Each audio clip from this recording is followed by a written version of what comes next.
There are plenty job opportunities in US, like just plenty. That's one thing about US. But to get the job is the problem. Out of 100 people that will submit a CV, there's only one person that might, at the end of the day, eventually get that job. Only one person out of 100. If you travel to US, you're just like a US citizen. Everybody has rights in wherever you go. There's freedom of movement. You just have to be careful in places you go to. US is a little bit dangerous than UK.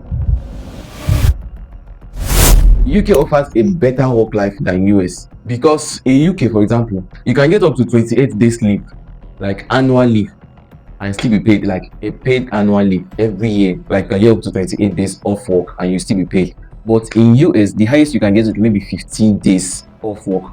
For a whole year, you'll be working, like no break. As far as there's work, there's work. There's nothing like pay or doing leave. You work from July to December. It's only 15 days that you not come to work, and that's the highest they can give you. It's not everybody that give 15. Some give 10, some give 5, some give a week. That's 7 days. But the highest you can get is 15. But in UK, you can get up to 28 days off work every year, like annually. And also, if you give birth to a child, like a new mother, you can get up to like 52 weeks leave, paid leave. They will pay you for 52 weeks. 52 weeks should be up to like a year.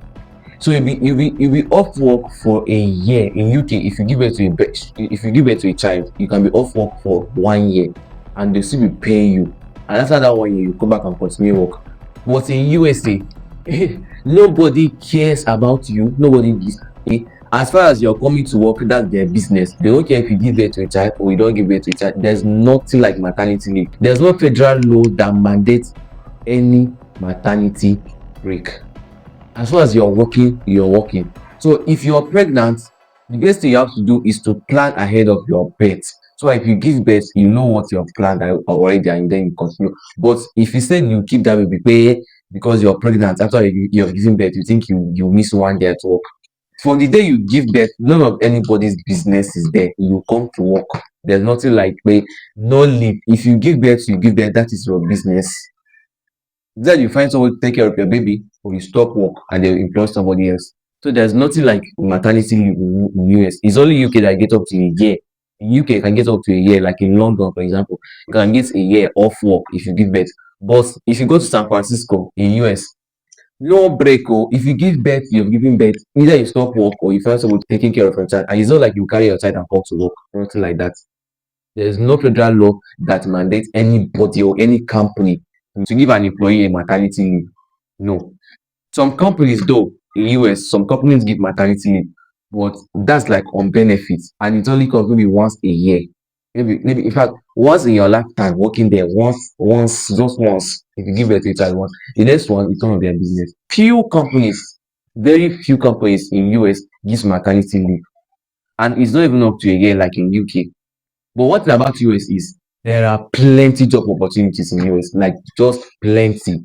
Like there are many. In fact, they're even demanding more over and over again. They're demanding for more people to work for them.